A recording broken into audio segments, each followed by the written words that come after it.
Ay nako, alam niyo ba yung toronga? Yun yung ginagawa natin ngayon. Toronga, ibig sabihin turon na may mangga. At kasama pa rin natin si Chef Francis Tolentino. At papakita natin, ito na yung finished product, Chef, no? Ito yung pinditong toronga. So simple lang ulit, Chef, para sa mga hindi nakaabot.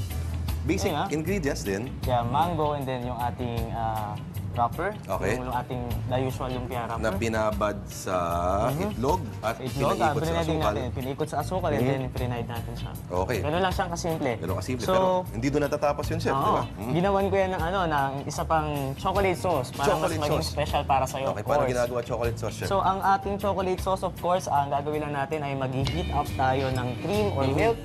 So, mag-ano tayo ng ating bitter chocolate.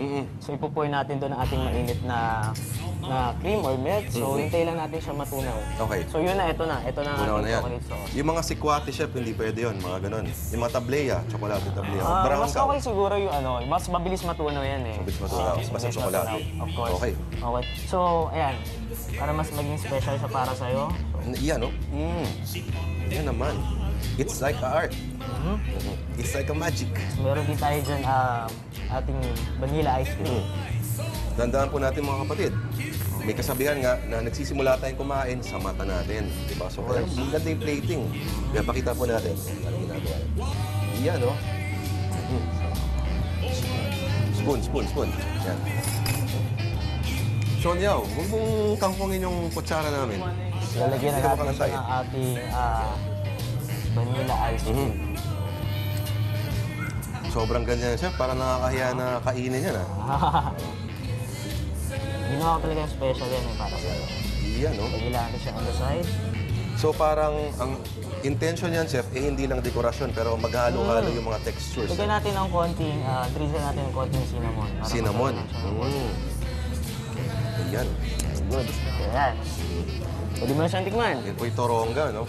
So, Chef, parang naghahalo-halo yung mga flavors dito. Tsaka yung So, yung crunchiness ng ating turon, of course, and then ang May ating... malamig. Pwede lang, may malamig. Kamayin ko na, Chef. Pwede. What? Kaya mo na ice cream. Diba? So, simple siya, pero pwede natin siyang gawing special. Of course, Chef. by the... Kunyari, gusto ko namin kidnapin. Saan ka namin mahanap? Pwede mo ako kontakin sa 0917-510-0910. Dinas Catering. Cabanatuan City. Ano pa? Nueva Ecija. Cabanatuan. Okay. Yeah. Yung mga specialty niyo, Chef. Marami. More on Filipino food. Okay. Makata.